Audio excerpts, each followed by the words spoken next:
नमस्कार दोस्तों। आज का हमारा विषय है भारत में वामपंथ,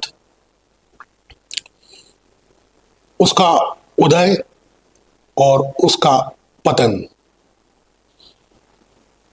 यूं तो उन देश में वामपंथ की विचारधारा 1920 से ही काफी बढ़ने लगी थी, जब रूस में कार्ल मार्क्स के सिद्धांतों को लेकर वहां के शासक जार के खिलाफ व्लादिमीर लेनिन क्रांति की अगुवाई कर रहे थे।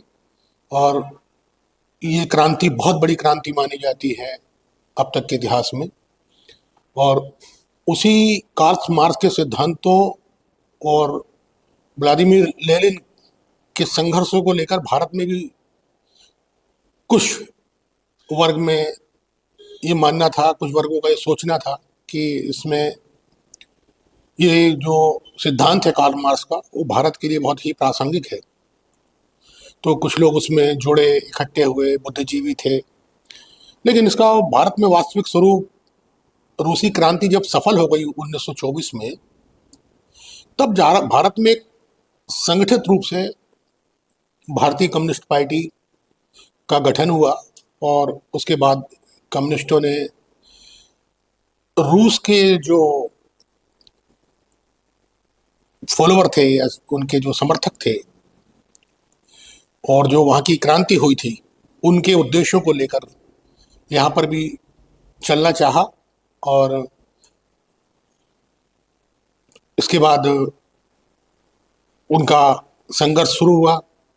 तो यहाँ तो ब्रिटिश राज था, तो ब्रिटिश राज के खिलाफ ही आंदोलन चल रहा था।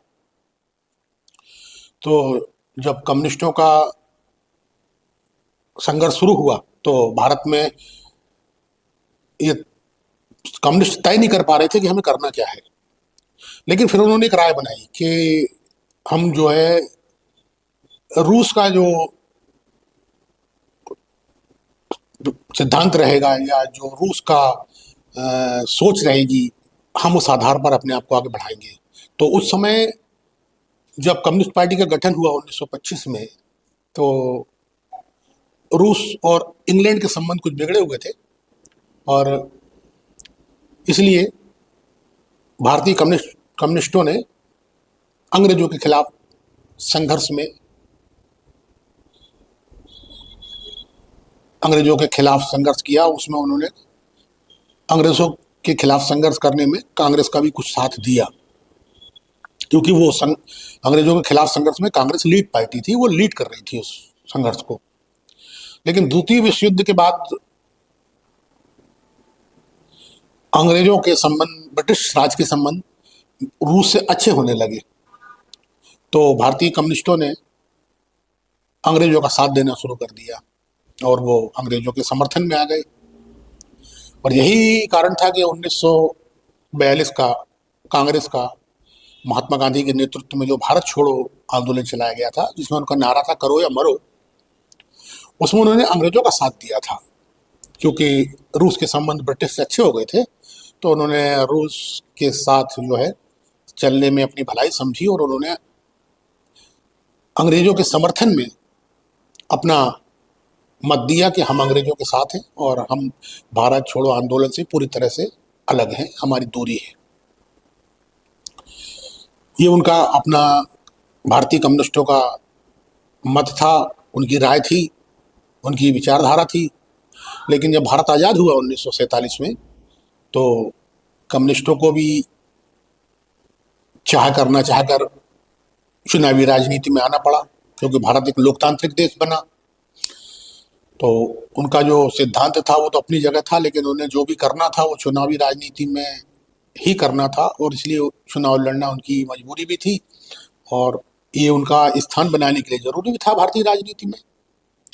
तो पहली सफलता उनको 1957 में मिली, जब केरल में EMS नंबूद्री पात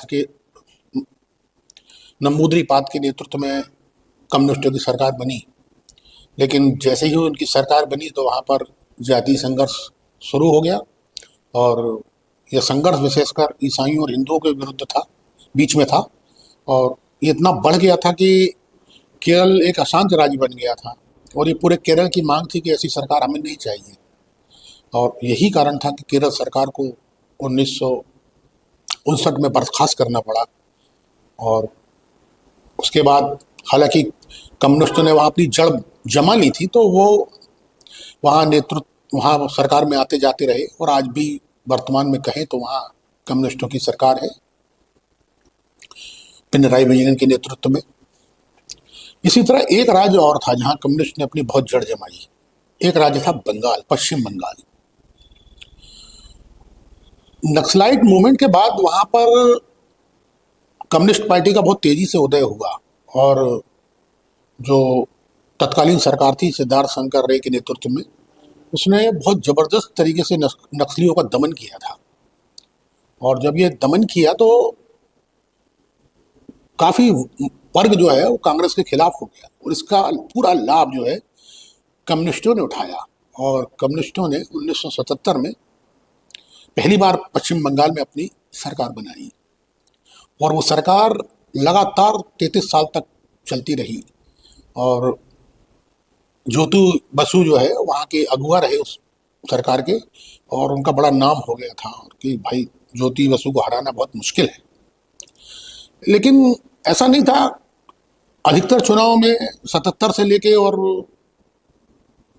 96 तक कांग्रेस की और कम्युनिस्टों की बराबर की टक्कर होती रही। कम्युनिस्ट 3% के आसपास वोट लेते थे, ज्यादा वोट लेते थे कांग्रेस के मुकाबले।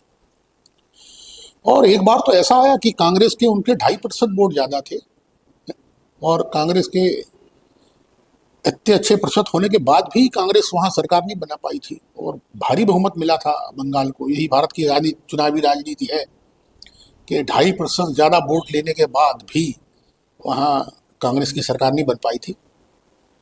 और उसके बाद फिर अपने बुद्धदेव भट्टाचार्य जब आए तो फिर से कम्युनिस्टों ने अपने आप को गेन किया। और उसके बाद ममता बनर्जी कांग्रेस की विद्रोही नेता के रूप में आई और उन्होंने कांग्रेस से इस्तीफा देके और भारतीय जनता पार्टी के साथ केंद्र में सरकार रह के और वहाँ पर अपना संघर्ष शुरू किया। तो जितना भी कांग्रेस का संगठन था वो ममता बनर्जी के साथ चला गया और उन्होंने कहा कि ममता बनर्जी ही हमें सत्ता दिलाएंगी। और ममता बनर्जी के पक्ष में सारे कांग्रेसी लगभग वहाँ चले गए, कुछ एक को छोड़ के। जो राष्ट्रीय राजनीति करते थे उनको छोड़ के लगभग स्थानीय नेता ममता बनर्जी के साथ चले गए। और फिर ममता बनर्जी को एक सफलता नहीं मिली, ममता बनर्जी को भी बहुत संघर्ष करना पड़ा। 2001 से लेके और 2011 तक ममता बनर्जी का बहुत जबरदस्त संघर्ष रहा। वो बहुत संघर्ष के बाद उनको 2011 में सत्ता मिली थी। और उसके बाद आज ममता बनर्जी वर्तमान में बंगाल में मुख्यमंत्री है लगातार 2011 से। इसमें एक बात ये मार्के की है कि जब ज्योति बसु का शासन चल रहा था तो ऐसा लग रहा था कि इनको कम्युनिस्टों को पराजित करना बहुत मुश्किल है।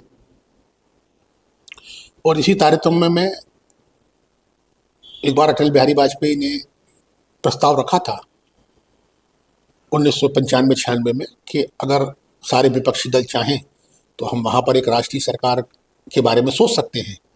लेकिन अन्य दलों ने कहा कि चुनावी राजनीति है और ये इसमें व्यवहारिक नहीं होगा कि किसी एक दल के प्रति जो है इस तरीके से हम अपनी राय बनाएं और एक भूमिका बनाएं। तो वो बात खारिज हो गई। लेकिन अटल बिहारी वाजपेयी को भी शायद आज जहाँ होंगे ये आश्चर्य होगा कि जिस कम्युनिस्टों को हराने के लिए वो यहाँ तक आ गए थे कि एक राष्ट्रीय सरकार के बारे में सोचा जाए पश्चिम बंगाल में, वो आज बंगाल में कम्युनिस्टों का कोई लगभग नाम लेवा नहीं बचा, कोई आधार नहीं बचा, ना मतों में, ना सीटों में, और ना नेता है उनके पास आज की तारीख में। तो ये भारतीय लोकतंत्र की अनिश्चितता है, जो हमेशा अधिकतर अपने प्रोग्राम में कहता हूँ कि भारतीय राजनीति जो चुनाव है वो अनिश्चितताओं से भरे हुए हैं। और उसके बाद कम्युनिस्टों का जो बंगाल से सटे क्षेत्र थे, त्रिपुरा हुआ, बिहार हुआ, ये जो एक लाइन गई है, तो बिहार हुआ, त्रिपुरा हुआ, फिर उसके बाद थोड़ा सा उड़ीसा हुआ, फिर आंध्र प्रदेश हुआ, कुछ हद तक छोटा सा मध्य प्रदेश का क्षेत्र, बस्तर तरफ का, इन और थोड़ा सा पंजाब में, यहाँ पर कम्युनिस्टों का प्रभाव रहा। जो एक लाइन चली पश्चिम त्रिपुरा से, पश्चिम बंगाल से होती हुई आंध्र प्रदेश तक, वो इसी लाइन तक ही सीमित रहे। और मुख्य कारण इसका ये भी था कि जमींदारी प्रथा, भूमि अधिग्रहण, इस तरीके का मुद्दा कम्युनिस्टों का था। तो जितने भूमिहर और खेतिहर मजदूर हुआ करते थे, उनमें उनका जनाधार था। लेकिन वो जनाधार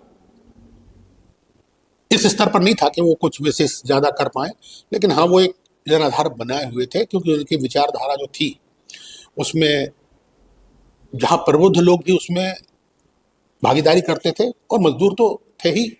दोनों वर्गों का कुछ मिला जुला समन्वय था। इसलिए भारतीय कम्युनिस्ट यहाँ तक आए, यहाँ तक पहुंचे। लेकिन 2011 के बाद कम्युनिस्टों का पतन शुरू हो गया। त्रिपुरा में भी कम्युनिस्टों ने सरकार बनाई। दशरथ देव वहाँ के काफी बड़े नेता थे कम्युनिस्ट के, लेकिन वो सरकार चलाने के बाद वो वहाँ से भी लोगों को वो सिद्धांत पसंद नहीं आया कि ये जो है हमें पसंद नहीं है, और उन्होंने जो खिलाफ हुए तो त्रिपुरा में कम्युनिस्टों का सफाई कर दिया उन्होंने। लोगों ने कहा कि हमें विचारधारा से कोई रुचि नहीं है और हमें कोई आसक्ति भी नहीं है, और उससे विकास नहीं हो पा रहा। और सही बात था कि अगर देखा जाए तो त्रिपुरा और बंगाल जैसे राज्य औद्योगिक विकास में बहुत पीछे छोड़ गए। जो देश में कभी पहले नंबर पे, अव्वल नंबर थे, वो बिल्कुल कहना चाहिए कि रसातल पर पहुंच गए औद्योगिक क्षेत्र में। और जब वो औद्योगिक क्षेत्र में पीछे हुए तो हर चीज में पीछे हो गए। वो शिक्षा में भी पीछे हुए, वो आर्थिक रूप से भी पीछे हुए, और वो बहुत नुकसान उठाना पड़ा। तो लोगों के समझ में आया कि विचारधारा जो है हमारे अनुकूल नहीं है, हम ऐसे नहीं चल सकते। और कम्युनिस्ट जो है उसी आधार पर ही चलना चाहते थे, वो बदलना नहीं चाहते थे। कम्युनिस्टों में ये रहा कि वहां पर जो नेतृत्व किया जिन जिन नेताओं ने, जिन जिन राज्यों में और राष्ट्र में, वो एकाधिकारवाद से बहुत ग्रस्त रहे। वो बहुत जबरदस्त एकाधिकारवाद से ग्रस्त रहे, और उनमें यही कारण था कि उन्होंने दूसरे नेताओं को पनपने नहीं दिया। पश्चिम बंगाल में ज्योति बसु के बाद बुद्धदेव भट्टाचार्य उनके उत्तराधिकारी बने, लेकिन उसके बाद कोई पीढ़ी नहीं थी वहां पर कि वो बुद्धदेव बाबू के बाद कोई लीड कर सके। यही त्रिपुरा में था कि दशरथ देव के बाद कोई उसे ज्यादा नहीं चला पाया, और वो कोई पीढ़ी नहीं उन्होंने नहीं बनाई। और यही बिहार में हुआ। चतुरानंद मिश्र वहाँ के नेता हुआ करते थे। हाँ, एक नाम और बोल रहा हूँ मैं, दो नाम। बंगाल में सोमनाथ चटर्जी और इंद्रजीत गुप्त, ये बहुत बड़े नेता रहे केंद्र में। इनका डंका पिटता था, उनकी बात सुनी जाती थी। और उसी तरह से बिहार में चतुरानंद मिश्र काफी बड़े नेता थे कम्युनिस्ट पार्टियों के, और उसके बाद भी वहाँ कोई पीढ़ी नहीं रही उसको संभालने के लिए। और यही कारण था कि उन्होंने जो पीछे वाला नेतृत्व था उसे आगे नहीं किया, और यही कारण बना कि बंगाल और बिहार में और तेलंगाना और आंध्र प्रदेश में कोई संघर्ष करने वाला नेता ही नहीं बचा। अंत में बचता केरल, और केरल में ये मान के चलना चाहिए कि यहाँ सरकार जरूर है, लेकिन स्थानीय नतीजे के चुनाव भी आए हैं दो दिन पहले। उसमें भी जिस तरह से कम्युनिस्टों की हार हुई है, और लगता नहीं है कि आगे वो अब ज़्यादा सर्वाइव कर पाएंगे। और पिनराई विजयन के बाद उन्होंने कोई नेतृत्व आगे नहीं बढ़ाया, ना वैसा दिख रहा कोई नेता। तो केरल में भी लगभग वो उसे माना जाए कि वो बहुत तेजी की लौ से अंतिम सांसें गिन रही है वो सरकार। तो कम्युनिस्ट पार्टियों का भारत में जो पतन हुआ, उसका एक और सबसे बड़ा कारण था कि वो अवसरवादी रहे। आज़ादी की लड़ाई में उन्होंने पहले ब्रिटिश का साथ दिया, उसके बाद पहले स्वतंत्रता संग्राम आंदोलन में देश के साथ थे, फिर वो ब्रिटिश के साथ हुए। और उसके बाद जब सरकार समय आया 1977 में, तो जो पहले कांग्रेस का समर्थन किया करते थे वो जनता पार्टी के समर्थन में आए। उनके नेताओं ने जनता पार्टी का समर्थन किया, कुछ क्षेत्र में गठबंधन किया। और उसी तरह 1989 में उन्होंने बीपी सिंह के साथ गठबंधन किया, जबकि वो भारतीय जनता पार्टी जैसे मैंने पहले ही कहा कि दोनों के बीच इस तरह की लड़ाई है जैसे सांप नेवले की। लेकिन उसके बाद उन्होंने भारतीय जनता पार्टी के साथ वीपी सिंह को समर्थन दिया, तो वहाँ भी उनकी विचारधारा तार तार हुई। उसके बाद वो सरकार में शामिल नहीं होना चाहते थे, लेकिन बाद में 1996 में वो और 97 की देवगौड़ा सरकार और इंद्र कुमार गुजराल की सरकार में एक धड़ा शामिल हुआ और एक धड़ा नहीं शामिल हुआ, जो कहता था कि हमें शामिल नहीं होना चाहिए इनके साथ। और यहाँ तक कि उन्होंने तो ज्योति बसु को प्रधानमंत्री बनने का ऑफर आया था देवगौड़ा की जगह, लेकिन उन्होंने भी रिजेक्ट कर दिया। फिर बाद में गलती मानी कि हाँ, ये हमारी ऐतिहासिक भूल थी इस निर्णय में उनके नाम को आगे न बढ़ाना। इसी तरह जब भारत का चीन से युद्ध हुआ था, तो उस समय भी कम्युनिस्टों ने भारत का समर्थन नहीं किया था और वहाँ पे भी वो बहुत संदिग्ध दृष्टि से देखे गए। इसी तरह जब भी पाकिस्तान से युद्ध हुए भारत के, तो उनकी भूमिका भी बहुत स्पष्ट नहीं रही, बहुत ही ऊहापोह वाली रही। और ये कम्युनिस्टों की देश के प्रति जो भावना है, जो जिस भावना प्रधान देश में वो रहते हैं, वहाँ पर इस तरह की जो दृष्टिकोण है उसे किसी भी दशा में स्वीकार नहीं किया जा सकता। उसी तरह जब भारत अमेरिका से परमाणु समझौता कर रहा था, तो ये कम्युनिस्ट यूपीए सरकार को समर्थन दे रहे थे और इस सरकार को उन्होंने इसी समझौते के मुद्दे पर समर्थन वापस ले लिया कि जाने बगैर कि देश का क्या होगा, सरकार गिर जाएगी तो ये समझौता नहीं हो पाएगा और बड़ी मुश्किलात पैदा होंगी। लेकिन उन्होंने कोई परवाह नहीं की और सीधा सरकार से समर्थन वापस ले लिया। वो तो समाजवादी पार्टी, अन्य दलों ने समर्थन देके उस समझौते, सरकार का समर्थन किया और समझौता हो पाया। और आज उस समझौते से देश को कितना लाभ है, सबको मालूम है कि उस परमाणु समझौता भारत के लिए बहुत कारगर रहा और बहुत लाभकारी रहा और अभी भी बहुत लाभकारी है और आगे भी रहने वाला है। तो कम्युनिस्टों के सिद्धांतों में कोई एकनिष्ठ विचारधारा नहीं रही, वो हमेशा अपनी विचारधारा को बदलते रहे। और जब भी निर्णय लिए तो वो, ठीक है, राजनीति में साम दाम दंड भेद सब चलता है, लेकिन जो भी उन्होंने किया वो सब धोखे जैसा किया है। जिस साथ पार्टी के साथ कब वो किस पार्टी को धोखा दे दें, कहा नहीं जा सकता था। और पार्टी का ये धोखे देने का उनका ये रवैया और नेताओं का एकाधिकारवाद कम्युनिस्टों के पतन का कारण बना भारत में, क्योंकि वहाँ के नेता भी जब सत्ता में बैठते थे तो बिल्कुल एकाधिकारवाद से सरकार चलाया करते थे। उन्हें लोकतांत्रिक मूल्यों की कोई चिंता नहीं होती थी कि भारत में लोकतांत्रिक मूल्य हैं और पूरे भारत में प्रवाहित हैं, लेकिन जिस राज्य में वो राज्य में सत्ता बना लेते थे तो वहाँ पर एकाधिकारवाद से शासन किया करते थे। और आज देखिए कि उसका वो एकाधिकारवाद ही कम्युनिस्टों की बर्बादी और रसातल का कारण बना और भारत में आज कम्युनिस्ट बहुत ना के बराबर हो गए हैं और जहाँ बचे हैं वहाँ अंतिम शासन गिन रहे हैं और लगता नहीं कि आगे उनका कोई भविष्य है। तो कम्युनिस्ट भारत में अपनी एकाधिकारवाद और दूसरी विश्वासघात, इन दो कारणों से हमेशा जाने जाएंगे। धन्यवाद दोस्तों, हमारा प्रोग्राम आपको कैसा लगा? आप अपनी राय दें, लाइक करें, सब्सक्राइब करें, शेयर करें और बताएं कि हमारा प्रोग्राम आपको कैसा लगे, ताकि हम इसी तरह आपको और अच्छे प्रोग्राम दिखाते रहें। धन्यवाद।